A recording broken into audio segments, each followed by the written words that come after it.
बिस्मिल्लाहिर्रहमानिर्रहीम। अस्सलाम वालेकुम नाज़रीन, मैं हूं डॉक्टर अली और आप देख रहे हैं मेरा फेसबुक और यूट्यूब चैनल। नाज़रीन, अमेरिका और ईरान के दरमियान एक बार फिर कशीदगी बढ़ गई है।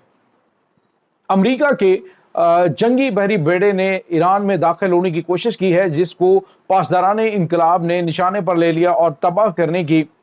वार्निंग जारी कर दी है। इसकी ताज़ा तरीन अपडेट्स आपके साथ हम शेयर करेंगे, जबकि यमन की जानिब से नाज़रीन ने एक तबाहकुन अटैक किया गया है। इसकी भी ताज़ा तरीन तफसीलात आप जानेंगे। वीडियो की तफसील में जाने से पहले अगर आपने हमारे इस चैनल को सब्सक्राइब नहीं किया हुआ तो आपसे गुजारिश है काइंडली इसको सब्सक्राइब कर लें और बेल आइकन को ज़रूर दबा दें ताकि हमारी आने वाली वीडियो सबसे पहले आप तक पहुँच सकें। नाज़रीन, हम आपके शुक्रगुजार हैं जो आप हमारे वीलॉग्स को देखने के लिए वक्त निकालते हैं और कमेंट सेक्शन में अपनी मोहब्बतों का इजहार भी करते हैं। नाज़रीन, इस वक्त आपको पता है कि एक तरफ तो अमेरिका की जानिब से ये कहा जा रहा है जी कि हम ईरान के साथ जौहरी मुआहदे पर बातचीत कर रहे हैं। दूसरी जानिब उन्होंने ये भी कहा जी कि हमने ईरान का जौहरी प्रोग्राम ख़त्म कर दिया है। पहली बात तो ये कि या तो अमेरिका झूठ बोल रहा है या फिर अमेरिका जो है वो ईरान के जौहरी असासों को रत्ती बराबर भी नुकसान नहीं पहुँचा सका। अकॉर्डिंग टू जो ईरान की एटमी तवानाई एजेंसी के सरबराह हैं, उन्होंने कहा जी कि हमारा एटमी प्रोग्राम जारी है और हम जब चाहें एटम बम बना सकते हैं। तो ये बड़ी अहम तरीन चीज़ है। और दूसरी जानिब इसराइल जो है वो ईरान के ख़िलाफ़ जंगी तैयारियां भी कर रहा है कि हम जो है वो पहले वाला जो ईरान की जानिब से हमले किए गए उनका जवाब हम इस अंदाज से दें कि हम बिल्कुल उसी तरह की तैयारियां करें कि ईरान ने जिस टाइप के अटैक्स किए हैं उनको रोका जा सके। लेकिन नाज़रीन, अब हुआ ये है कि ईरान को टेस्टर लगाए जाएंगे, बार बार ईरान की जो ताकत है उसको आजमाया जाएगा। इस वक्त अमेरिका नाज़रीन दो बड़े काम कर रहा है। एक तो अमेरिका ये चाहता है कि स्ट्रीट ऑफ होम्स जो है वो बंद हो जाए। नाज़रीन, ये जो स्ट्रीट ऑफ होम्स है, आपको पता है कि अगर ये बंद होती है तो इससे जो रूस से तेल जाता है यूरोप में, तो वो सारे का सारा बंद हो जाएगा और उसके बंद होने से आलमी मार्केट के अंदर तेल की कीमतें आसमान पे पहुंच जाएंगी और इसका फ़ायदा बराह रास्त अमरीका को होगा। उसकी वजह ये होगी कि एक ये तमाम ममालिक जो रशिया से सस्ता तेल लेते हैं वो अब अमेरिका की जानिब रुख करेंगे और अमेरिका से वो तेल खरीदेंगे। और अब अमेरिका यही चाह रहा है कि कोई ना कोई इस तरह की शरारतबाजी स्ट्रीट ऑफ होम्स के अंदर हो जाए जिससे ईरान जो है वो इसको ब्लॉक कर दे। पहले भी जंग तो हुई लेकिन ईरान ने जो स्ट्रीट ऑफ होम्स है उसको बंद नहीं किया। उसकी वजह ये थी कि उसने कहा जी हम हतल बिसा कोशिश कर रहे हैं कि आलमी सतह पे जो मामलात हैं वो ख़राब ना हो और हम उसको बंद नहीं कर रहे, लेकिन हम बंद करना चाहें तो विद इन नो टाइम इसको हम अपनी जंगी बहरी जो जहाज़ हैं और कश्तियाँ उनके ज़रिए बंद कर सकते हैं। और नाज़रीन, अरसा दराज से इसको बंद करने के लिए ईरान अपनी तैयारियां भी कर रहा है। अब नाज़रीन, हुआ यह है कि अमेरिका का एक जो जंगी बहरी जहाज़ है वो नाज़रीन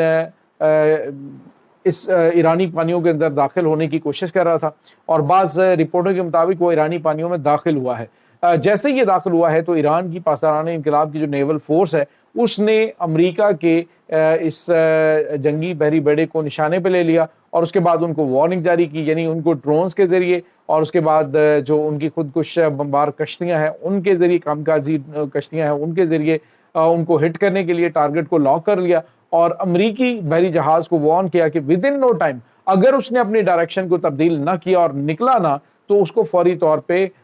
कब्जे में ले लिया जाएगा या फिर उस पर हमला करके उसे तबाह कर दिया जाएगा। नाज़रीन, इससे पहले आपको याद है कि अमेरिका का एक जंगी बहरी बेड़ा जो है उस पर ईरान कब्जा कर भी चुका है। ये माजी की बात है, लेकिन उस वक्त भी आपने देखा कि इनका हमलावर जो जहाज़ है उसके पूरे का पूरा अमला ईरान ने पकड़ कर कैद कर दिया था और फिर काफ़ी टाइम के बाद अमेरिका ने इनको आज़ाद करवाया था। तो नाज़रीन, ईरान के पास ये कैपेबिलिटी मौजूद है कि ईरान जो है वो अपनी तेज़ रफ्तार जो कश्तियाँ हैं और उसके बाद उनकी ड्रोन बरदार जो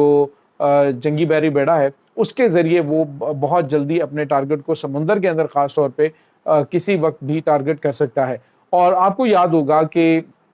इनके जो साबिक चीफ थे, ख़ास तौर पे जो इनके फ़ौज के चीफ थे जनरल फ्रैंक मैकेंजी, उसने एक बयान दिया था कि जब इनका त्यारा बरदार जंगी बहरी बेड़ा बहरा होर्मुज़ में से गुजर रहा था तो उस वक्त ईरान का जो ड्रोन है उसने बिल्कुल इसके एन ऊपर जाके उसकी फुटेज बनाई थी और उसकी वो फुटेज जब ईरान ने जारी की तो उसके बाद अमरीकी जो सेंटकॉम के चीफ हैं उसने फ्रैंक मैकेंजी ने कहा था जी कि आज जो है वो बहरा अहमर के जो पानी है یا اسٹریٹ آف ہرمز کے اندر خلیج فارس کے پانیوں میں جو امریکہ کی اجارہ داری جو ہے وہ نیوی کی وہ ختم ہو گئی ہے. ایران نے مکمل طور پہ ہمیں کنٹرول کر لیا. ناظرین ایران کا جو ہے وہ ڈرون اس کا طیارہ بردار جنگی بحری بیڑے کے اوپر جا کر تصویریں بنانا ویڈیوز بنا کے اور بحفاظت آ جانا اور امریکہ کو پتہ ہی نہیں چلنا, ان کے ڈیفنس سسٹم کو ان کے ریڈارز کو پتہ نہ چلنا کہ یہ جو ڈرون ہے وہ کہاں پہ. تو یہی ڈرون وہاں سے صرف چند بمبس جو ہے وہ گرا کے ان کے اربوں ڈالر کے جو F-35 جنگی طیارے اور F-22 جنگی طیارے ہیں ان کو مکمل طور پہ ختم کر سکتا ہے. تو اب بھی یہی کیا گیا کہ ایران نے اپنے ڈرونز کے ذریعے اس کو لاک کیا اور ایرانی ڈرونز ناظرین خاص طور پہ جو سمندر کے اندر اپنے ٹارگٹس کو ہٹ کرنے کے لیے بہت زیادہ غیر معمولی صلاحیتوں کے حامل ہیں. ایک طرف یہ سب کچھ ناظرین چل رہا ہے اور پھر بتایا جا رہا ہے کہ جو امریکی جنگی بحری بیڑا ہے اس نے فوری طور پہ اپنا رخ موڑا اور پھر ایرانی پانیوں سے وہ بھاگ نکلا. تو ناظرین یہ اس وقت صورتحال اس کی چل رہی ہے. دوسری جانب آپ کو یہ بتاتے چلیں کہ جو ایران ہے وہ تو اس کے ساتھ کر ہی رہے, ان کے کلاش چل ہی رہے ہیں, لیکن ایران نے ایک بار پھر ثابت کیا ہے کہ وہ ایک مضبوط فوجی طاقت رکھتا ہے. دوسری جانب ناظرین ایک اور بڑی خبر ہے, رشین افواج آپ کو پتا ہے کہ جو جنگی مشقیں کرنے کے لیے آلریڈی ایران میں موجود ہے. ایران کے ساتھ جو نیول ایکسرسائزز ہیں وہ رشیا کرنے جا رہا ہے. تو رشیا کی موجودگی کے اندر امریکہ کی جانب سے ایران کے پانیوں میں گھسنے کی کوشش کرنا ایک شرارت بازی کے سوا اور کیا ہو سکتا ہے. اس کے ساتھ ہی ناظرین آپ کو یہ بتاتے چلیں کہ اس وقت رشیا جو ہے اس کے اور یوکرائن کے درمیان معاملات کافی زیادہ خراب ہو گئے. رشیا نے ناظرین جو رشین گراؤنڈ فورسز ہیں وہ یوکرائن میں داخل ہو گئی ہیں اور داخل ہو کے انہوں نے تباہ کن حملے شروع کر دیے ہیں. بہت اہم انسٹالیشنز کے اوپر قبضہ بھی ہو چکا ہے اور جو یوکرائنی افواج ہیں وہ آگے بھاگ رہی ہیں, نکل رہی ہیں اور علاقے کو خالی کر رہی ہیں. تو اب ناظرین اگلا لگتا ہے جنگ کا مرحلہ شروع ہو چکا ہے کہ جس میں رشیا جو ہے وہ بڑے پیمانے پہ علاقوں کو اپنے کنٹرول میں لے گا. ناظرین یوکرائن کے اندر اس وقت جو سچویشن ہے وہ یہ ہے کہ برطانیہ اور اس کے بعد یورپ انہوں نے اعلان تو بہت بڑے بڑے کر رکھے ہیں رشیا کے خلاف اس کی مدد کرنے کے لیے, لیکن آگے جو سچویشن ہے وہ یہ ہے کہ رشیا ان تمام ممالک کو بھی وارن کر رہا ہے کہ اگر آپ لوگوں نے اس معاملے میں پڑھنے کی کوشش کی تو آپ بھول جائیں گے کہ آپ نے یہ جو غلطی کی ہے یہ کسی کو بتانے کے بھی آپ قابل نہیں رہیں گے, کیونکہ ہم اس قدر خوفناک میزائلوں سے تم پہ حملہ کریں گے کہ یہ ایٹمی ہتھیار سے زیادہ خوفناک تباہی پھیلائیں گے. تو ناظرین رشیا جو ہے وہ اس وقت امریکہ کے تیور دیکھ چکا ہے کہ امریکہ براہ راست میدان میں نہیں آئے گا اور نہ ہی اس کی اس وقت پوزیشن ہے. تو جو ان کی جانب سے دعوے کیے گئے تھے کہ یوکرائن میں اگر رشیا داخل ہوا تو ہم ماسکو کے اوپر اٹیک کریں گے, تو یوکرائن کے اندر تو اس وقت وہ داخل ہو چکے ہیں اور بڑے پیمانے پہ ناظرین اہم ایریاز کے اوپر قبضہ ہونا شروع ہو گیا. علاقوں کی کنفرمیشن ہمارے پاس آتی ہے جیسے تو ہم آپ کے ساتھ شیئر کرتے ہیں. فی الحال جو یوکرائن ہے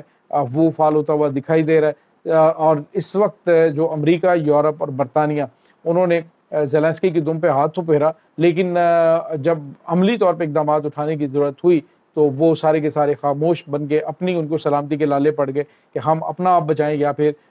اس کی مدد کے لیے پہنچیں. تو یہ ناظرین اس وقت تازہ ترین اپڈیٹس چل رہی ہیں اس تمام صورتحال کے بارے میں. آپ کا کیا کہنا ہے کمنٹ سیکشن میں اپنے خیالات کا اظہار ضرور کیجیے گا. انشاءاللہ بہت جلد ملتے ہیں ایک نئی ویڈیو میں, تب تک کے لیے اپنا بہت سارا خیال رکھیے گا. اللہ حافظ.